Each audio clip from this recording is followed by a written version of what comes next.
Welcome to our channel. Today we how to restore your Zelle transfer history after changing phones step by step clearly. To restore your Zelle transfer history after changing phones, begin by ensuring you have the Zelle app installed on your new device. Make sure you are logged into the same bank account that you used on your previous phone. Open the Zelle app and enter your login credentials.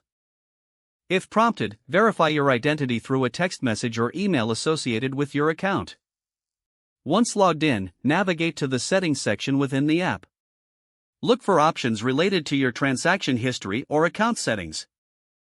Check if there is a Restore Transfer History option available. If you don't see this option, your transaction history may automatically sync when you log in with the same bank account.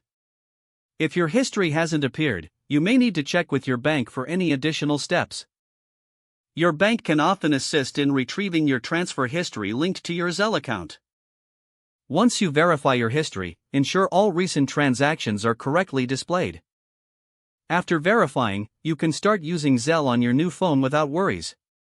Keep your transaction record saved externally if you anticipate changing phones frequently. Consider taking screenshots of important transfers for your personal records. Lastly, always ensure you back up your data regularly to avoid future issues. If the page does not load, refresh the browser or try again in a private or incognito window. Make sure you are using the correct email address, then retype it carefully to avoid small typos. If your password is not accepted, use the reset option and create a new strong password you can remember.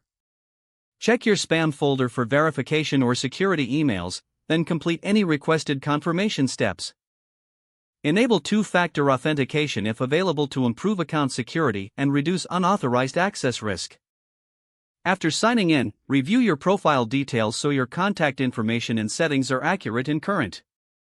If you see an error message, note it down and try again after restarting your device and internet connection.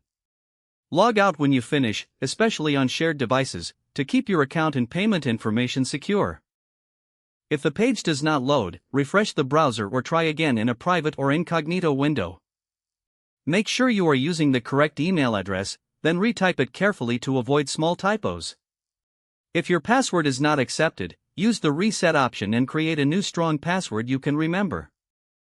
Check your spam folder for verification or security emails, then complete any requested confirmation steps. Enable two-factor authentication if available to improve account security and reduce unauthorized access risk. Don't forget to like this video and subscribe to our channel for more step-by-step tech guides.